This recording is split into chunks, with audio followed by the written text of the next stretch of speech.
Saudara, di masa pandemi COVID-19 memang anak-anak masih belajar di rumah, namun aktivitas anak di lingkungan rumah ini juga kadang sulit untuk dibatasi. Pasti banyak orang tua yang sering berpesan, ingat 3M, jangan lupa memakai masker, mencuci tangan, dan juga menjaga jarak aman, serta tentunya menghindari kerumunan. Seperti seorang anak yang harus patuh dengan ibunya, kita juga harus patuh dengan protokol kesehatan.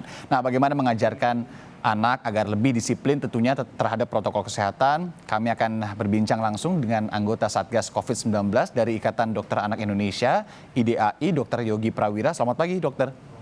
Selamat pagi. Ya, lalu ada juga ini psikolog anak Elizabeth Santosa. Mbak Lizzie, apa kabar? Selamat pagi.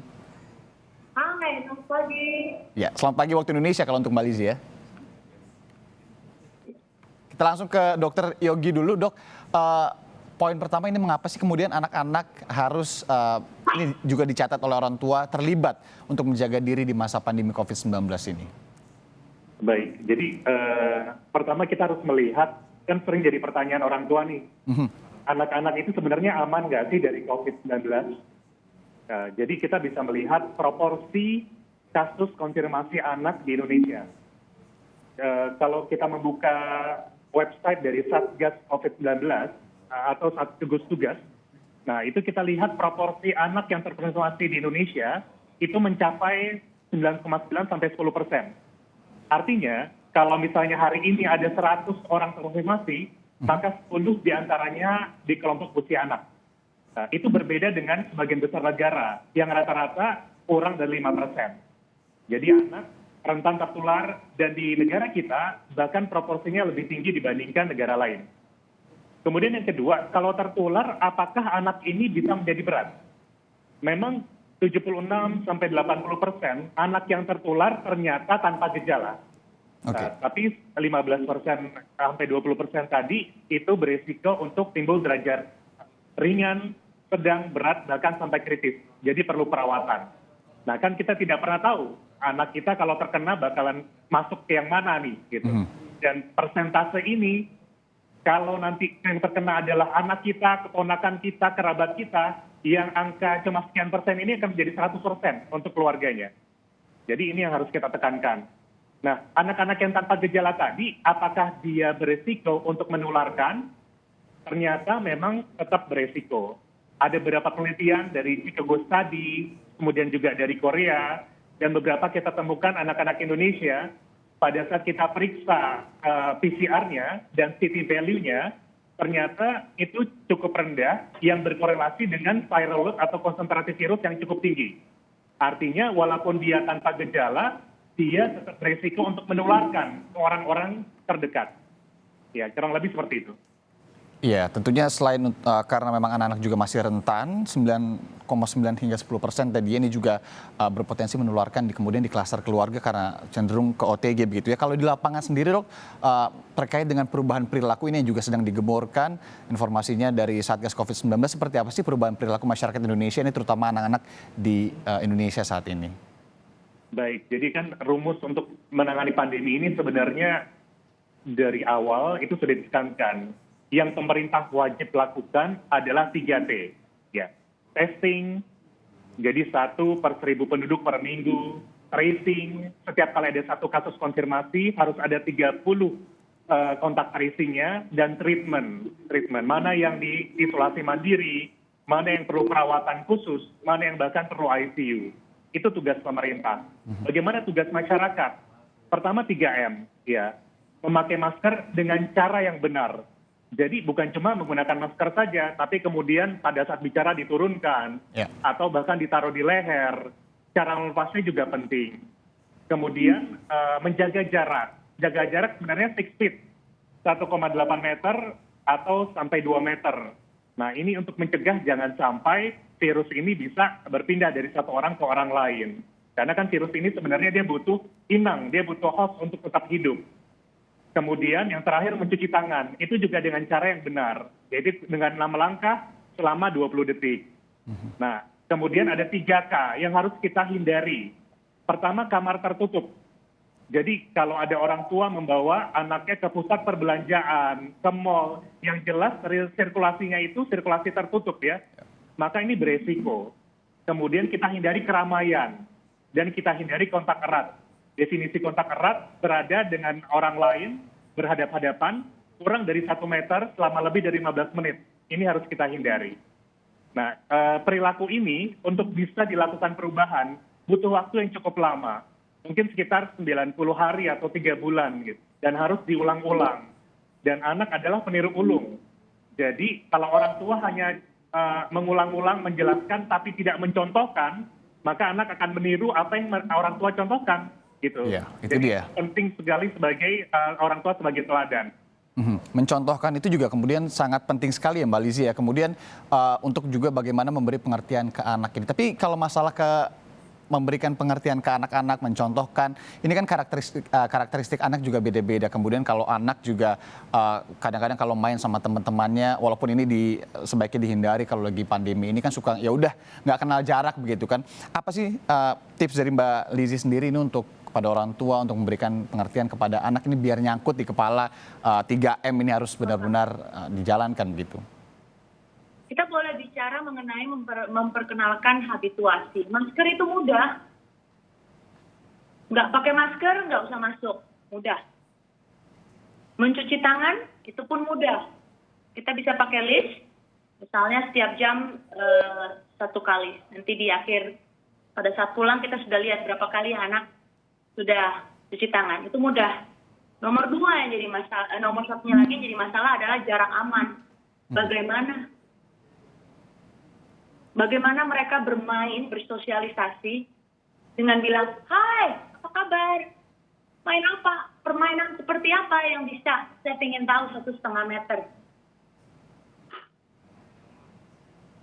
Oke, berarti kreativitas dari orang tua ini juga penting sekali ya Mbak Lizzie ya untuk kemudian mengajarkan anak-anak yang memberikan contoh kepada anak-anaknya ya.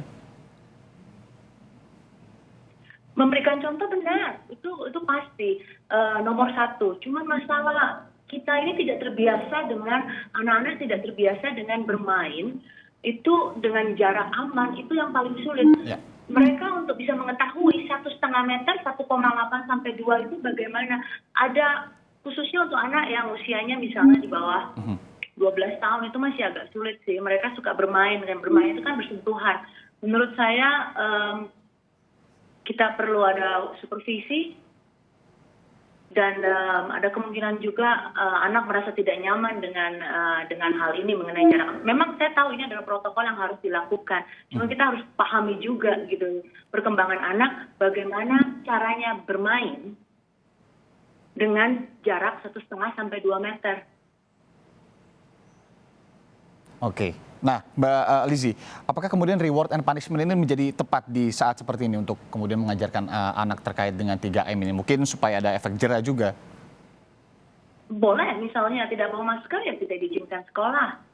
Di atas temperatur 38, kita mohon maaf, Bapak Ibu, tolong orang tua diambil lagi anaknya. Ini kita tidak mengizinkan suhu temperatur setinggi ini, itu boleh.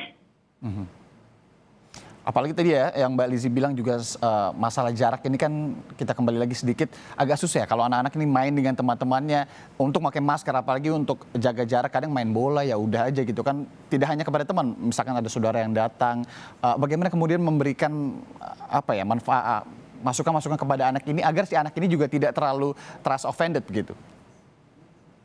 Kalau offended sih mungkin mereka karena masalah kebiasaan aja, karena bagaimana cara kita berinteraksi. Tapi kalau sampai mereka misalnya, kita jadi tadi main bersentuhan misalnya, jangan lupa cuci tangan, gitu aja. Itu hal yang menurut saya bisa kita lakukan. Tapi saya ingin kita semua paham, melihat nature anak, bermain 1,5 meter itu akan mengalami banyak kendala di situ.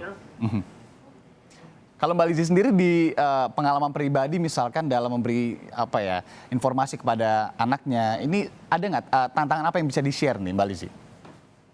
Habituasi. Artinya tantangan yang sering terjadi adalah kegagalan itu terjadi dikarenakan inkonsistensi pendidik dan orang tua. Di sekolah sudah teratur, sudah pendidik sudah berlatih, mereka pun mencuci tangan. Di rumah itu 180 derajat berbeda. Itu yang jadi masalah. Oke, berarti harus konsisten ya. Bagaimana kemudian mengatasinya, Mbak Lizzie? mengatasinya ya ini di sini butuh kerjasama orang tua dan guru, bahwa orang tua juga perlu tahu apa yang diajarkan di sekolah kalau bisa direplikakan juga di rumah. Apa yang dilakukan di rumah juga kalau bisa harus lingkungannya harus ada semacam alignment atau semacam persamaan dengan di sekolah. Kalau lingkungan rumah dan lingkungan sekolah itu berbeda jauh, ini akan menimbulkan ambivalensi dan inkonsistensi terhadap perubahan perilaku yang tadi dijelaskan oleh Dr. Yogi. Jadi perlu ada dua lingkungan yang mendukung sama-sama. Oke. Dok, Dr. Yogi, saya ke Dr. Yogi. Sebenarnya seberapa bahaya sih dok jika anak-anak ini tidak patuh terhadap protokol kesehatan seperti 3M ini? Baik, jadi pertama kita harus paham tentang karakteristik dari virus ini ya. Dia kan sangat mudah menular, ya. Kemudian dari sekian banyak yang tertular, sebagian besar itu tanpa gejala. Justru di situ masalahnya. Orang-orang tanpa gejala yang merasa sehat dan dia tidak tahu kalau dia itu terinfeksi, dia tetap beraktivitas dan menularkan. Pada satu titik akan terkena pada orang dengan daya tahan tubuh yang berbeda, ya, yang punya komorbid, dan anak-anak juga punya komorbid loh. Saya kebetulan merawat anak-anak yang terkonfirmasi COVID-19 di ICU anak dengan kondisi yang kritis gitu. Ya, beberapa sembuh tapi ternyata punya gejala sisa. Dia pulang harus dengan oksigen. Kita bayangkan kalau sampai itu terjadi, kualitas hidup seperti apa yang kita harapkan dari anak-anak ini. Jadi itu harus dipahami oleh orang tua. Ya, karena beberapa kali saya berbicara dengan para pendidik, salah satunya bahkan seorang waktu itu saya sempat berkomunikasi dengan Prof. Arif Rahman, beliau menyatakan cukup banyak orang tua yang pada saat masa pandemi ini memaksa untuk sekolah dibuka.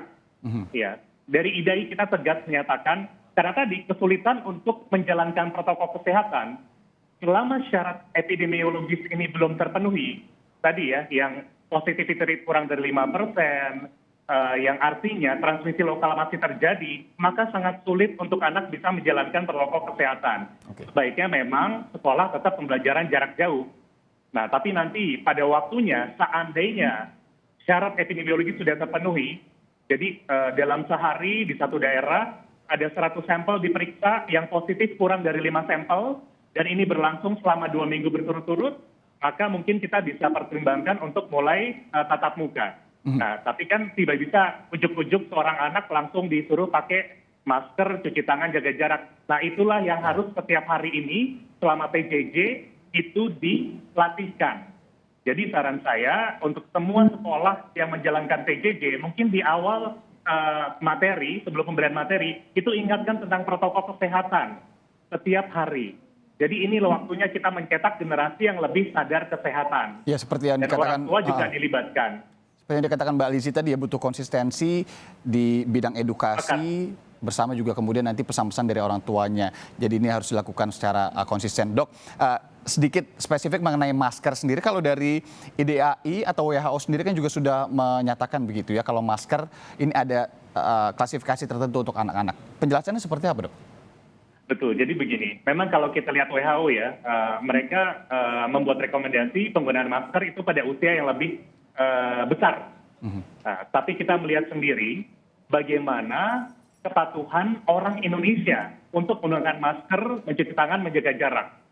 Jadi sampai sekarang penggunaan masker itu kepatuhannya hanya sekitar 70-80%.